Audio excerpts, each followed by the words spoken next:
গুৱাহাটীত যদি তেওঁলোকে গুৱাহাটীৰ জনজীৱনক আতংকিত কৰিবৰ কাৰণে প্ৰচেষ্টা কৰে, তেতিয়াহ'লে এটা সময়ত চৰকাৰ কঠোৰ হ'ব লাগিব।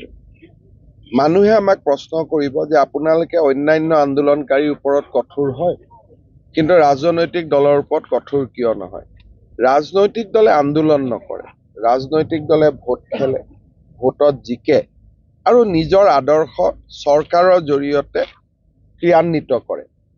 পঞ্চায়ত ইলেকশ্যনৰ টিকেট দিম বুলি কিছুমান যুৱ কংগ্ৰেছৰ ল'ৰাক উত্তেজিত কৰি যে ইমান ল'ৰা লৈ আহক তেতিয়া আপোনাক টিকট দিম। এটা কিছুমান নিৰ্দিষ্ট অঞ্চলৰ পৰা, ইয়াত গুৱাহাটীৰ এজনো মানুহ নাই, নিৰ্দিষ্ট অঞ্চলত পঞ্চায়ত ইলেকশ্যনত প্ৰাৰ্থী হ'ব খোজা কিছুমান প্ৰাৰ্থীক কোটা দিয়া হৈছে যে তই 50টা আনিব লাগিব তেতিয়া টিকট পাবি, তই 100টা আন তেতিয়া তই টিকট পাবি। আৰু এক প্ৰকাৰ গুৱাহাটীত এনাৰ্কি কৰিব খুজি আছে।